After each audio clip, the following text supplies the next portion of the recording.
અમદાવાદમાં ગુજરાતી હિપહોપ ક્ષેત્રની લોકપ્રિય બેન્ડ ઘોરી મ્યુઝિક પોતાના સૌથી મોટા project welcome to Gujarat album સાથે સંગીત પ્રેમીઓ સમક્ષ આવી રહ્યું છે।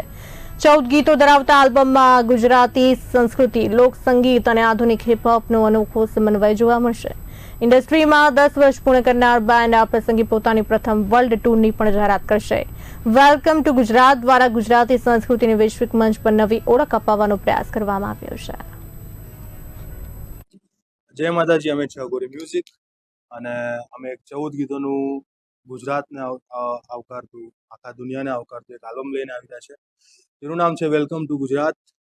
અને આલ્બમ વિશે કહીશ તો જેમ કવિ કાગ બાપુ આપણને કહેતા ગયા છે કે તારા આંગણીએ કોઈ આવે તો એને મીઠો આવકારો આપજો। તો બસ ખાલી ગુજરાતના લોકો માટે આલ્બમ નથી, આખા દેશ માટે છે અને ગ્લોબલ સુધી આપણા ગુજરાતી મ્યુઝિકને લઈ જવાનો આ આલ્બમ થકી પ્રયાસ છે।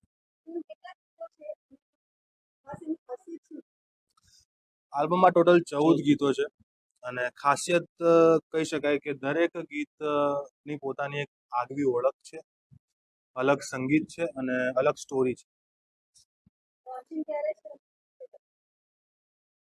ઓગસ્ટમાં લોન્ચિંગ છે, પણ ડેટ સ્ટીલ ફિક્સ નથી, કેમ કે we are still figuring out કે ક્યારે બેસ્ટ ટાઈમ જશે આલ્બમ તમને પીરસશે।